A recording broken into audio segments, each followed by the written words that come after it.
दोस्तों आज का युद्ध जितना एडवांस, खर्चीला और विनाशकारी हो गया है, उसे देखते हुए कोई देश युद्ध की तरफ जाने से पहले 100 बार सोचता है और सोचना भी चाहिए, क्योंकि युद्ध किसी भी समस्या का स्थायी समाधान नहीं हो सकता। युद्ध हमेशा नुकसान ही पहुंचाता है। युद्ध में सिर्फ वित्तीय नुकसान का सामना नहीं करना पड़ता, बल्कि जंग के वक्त एक देश को सैकड़ों बहादुर सैनिकों के साथ मासूम नागरिकों को भी खोना पड़ता है। युद्ध दुनिया भर में उथल पुथल मचाकर रख देता है और यह बात भारत समझता है। तभी तो भारत ना तो किसी देश का नुकसान पहुंचाने की कोशिश करता है और ना ही पहले किसी देश पर हमला करता है। अगर भारत अपने दुश्मन पर पहले हमला नहीं करता तो इसका मतलब यह नहीं है कि भारत कमजोर देश है। भारत किसी पर हमला इसलिए नहीं करता क्योंकि भारत शांति पसंद देश है। हम अहिंसा परमो धर्मा के रास्ते पर चलने वाले देश के नागरिक हैं, इसलिए हम किसी देश पर हमला करने की नहीं सोचते। लेकिन भारत को अगर कोई देश आंख दिखाने की कोशिश करता है तो भारत उसके आंखों का इलाज अच्छे से करना जानता है। भारत जानता है कि दुश्मन कभी भी कहीं से भी हमला कर सकता है, इसलिए दुश्मनों को उसकी औकात दिखाने के लिए भारत आज एक से बढ़कर एक हथियार बनाने में लगा हुआ है। ऐसे हथियार जो भारत की हिफाजत भी कर सकते हैं और दुश्मन को करारा जवाब भी दे सकते हैं। तो आज के इस वीडियो में हम भारत के कुछ ऐसे ही प्रोजेक्ट और हथियार के बारे में जानेंगे जिसे भारत के वैज्ञानिक बनाने में लगे हुए हैं। तो वीडियो के अंत तक बने रहे दोस्तों, क्योंकि आज बात होगी भारत के भविष्य के हथियारों की। पहला SLUS यानी सबमरीन लॉन्च UAV। दोस्तों DRDO इस खतरनाक हथियार पर कई सालों से काम कर रहा है। यह इतना खतरनाक है कि अभी तक कोई भी देश इस हथियार को बनाने में कामयाब नहीं हुआ है। यहाँ पर दोस्तों मैं अग्नि 6, काली MP या दुर्गा वेपन की बात नहीं कर रहा, बल्कि यह हथियार इनसे भी कहीं ज्यादा खतरनाक है। हम जिस हथियार के बारे में आपको बता रहे हैं, हो सकता है आपने अभी से पहले उसका नाम भी नहीं सुना होगा। आपको बता दें कि चीन और अमेरिका भी इस हथियार को विकसित करने में लगे हुए हैं। ऐसे में देखना होगा कि चीन और भारत में कौन इस हथियार को पहले बनाने में सफलता पाता है। आपको जानकर खुशी होगी कि भारत अभी इस हथियार को बनाने में चीन से कोसों आगे है, और अगर भारत इसको बनाने में सफल हो जाता है तो हिंद महासागर में भारत सामरिक तौर पर चीन से कहीं आगे निकल जाएगा। दरअसल दोस्तों यह एक ऐसा ड्रोन होगा जिसे सबमरीन से लॉन्च किया जा सकेगा, और यह ड्रोन कोई ऐसा वैसा ड्रोन नहीं बल्कि बहुत ही घातक और एडवांस ड्रोन होगा। अगर हम इस ड्रोन के लॉन्च की बात करें तो इस ड्रोन को लॉन्च करने के लिए सबमरीन में एक ट्यूब बना होगा और इसी ट्यूब के जरिए इसे लॉन्च किया जा सकेगा। यह ड्रोन लॉन्च होते ही समुद्र के ऊपर चक्कर लगाने लगेगी और मौजूद दुश्मन की जानकारी पनडुब्बी तक वीडियो और फुटेज के माध्यम से भेजना शुरू कर देगी।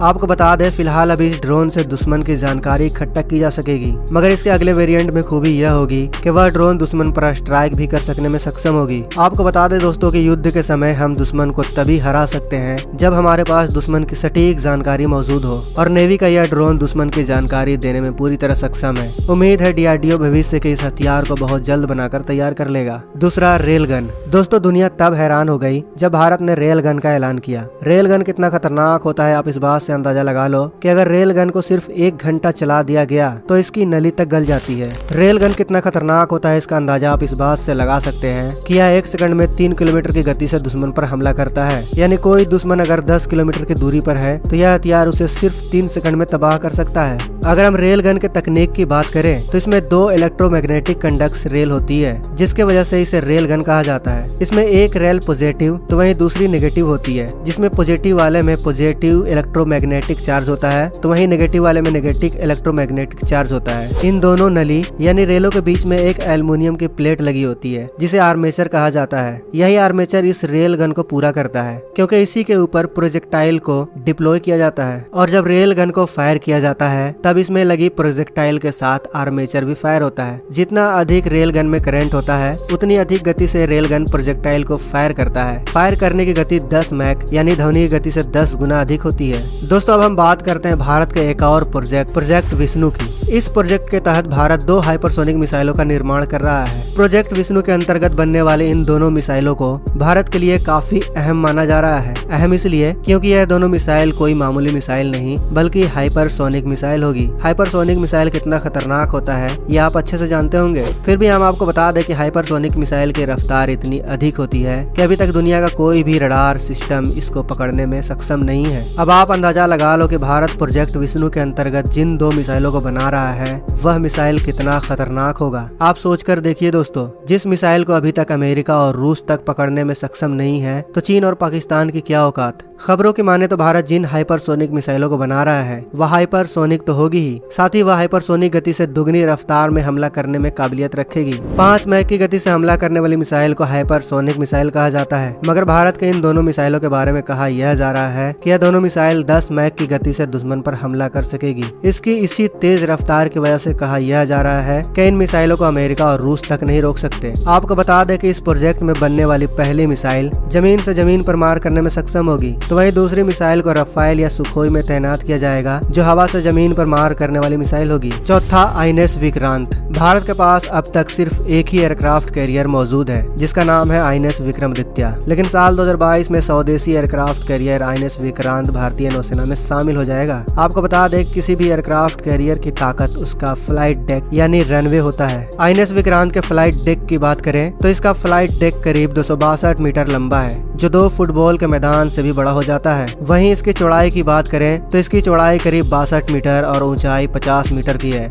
वहीं इस स्वदेशी एयरक्राफ्ट कैरियर पर करीब 30 फाइटर जेट्स और हेलीकॉप्टर तैनात हो सकेंगे। इन 30 एयरक्राफ्ट में 20 लड़ाकू विमान और 10 हेलीकॉप्टर होगा। इन 20 फाइटर जेट में रूस से लिए गए MiG-29 के फाइटर एयरक्राफ्ट होगा, जबकि 8 भारत का स्वदेशी LCA नेवी हेलीकॉप्टर होगा। विक्रांत पर 6 एंटी सबमरीन हेलीकॉप्टर तैनात होंगे जो दुश्मन की पनडुब्बियों पर खास नजर रखेंगे। इसके अलावा विक्रांत पर 2 टोही हेलीकॉप्टर और 2 सर्च एंड रेस्क्यू मिशन में इस्तेमाल किया जाने वाला हेलीकॉप्टर भी तैनात होगा। स्वदेशी एयरक्राफ्ट कैरियर विक्रांत का आदर्श वाक्य है जयम सम युधि स्पृधा। ऋग्वेद से लिए गए इस युक्ति का अर्थ है अगर मुझसे कोई लड़ने आया है तो मैं उसको परास्त करके रहूंगा। आपको बता दें कि इस नए विक्रांत को भारतीय नौसेना के रिटायर हो चुके एयरक्राफ्ट कैरियर विक्रांत के नाम पर नामकरण किया गया है। विक्रांत ने 1971 के युद्ध में पाकिस्तान पर विजय पाने में एक अहम भूमिका निभाई थी। भारत को कम से कम 2 एयरक्राफ्ट कैरियर की जरूरत इसलिए है क्योंकि भारत की करीब 7000 किलोमीटर की 2 तरफा लंबी समुद्री सीमाएं हैं। एक है पूर्व में बंगाल की खाड़ी से सटी तो दूसरी पश्चिम में अरब सागर से सटी है। ऐसे में भारत को 2 अलग अलग मोर्चों पर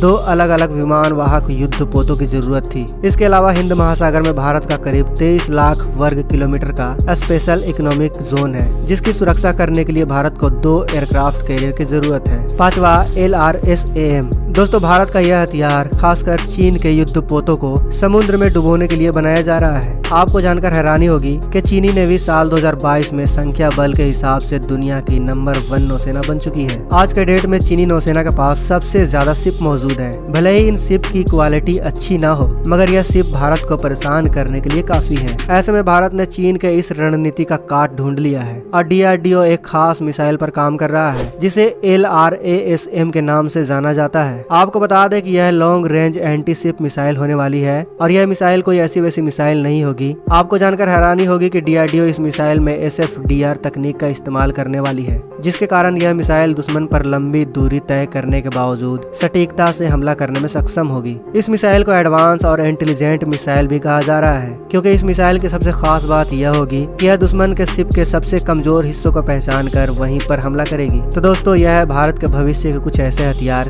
जिनके बारे में जानकर आपको गर्व जरूर हुआ होगा। अगर गर्व हुआ है तो कमेंट बॉक्स में जय हिंद जरूर लिखें। आप इस चैनल को सब्सक्राइब करें या ना करें, लेकिन इन हथियारों को बनाने वाले वैज्ञानिकों के लिए वीडियो को लाइक और दोस्तों के साथ शेयर करना तो बनता है। मिलते हैं नेक्स्ट वीडियो में। जय हिंद, जय भारत।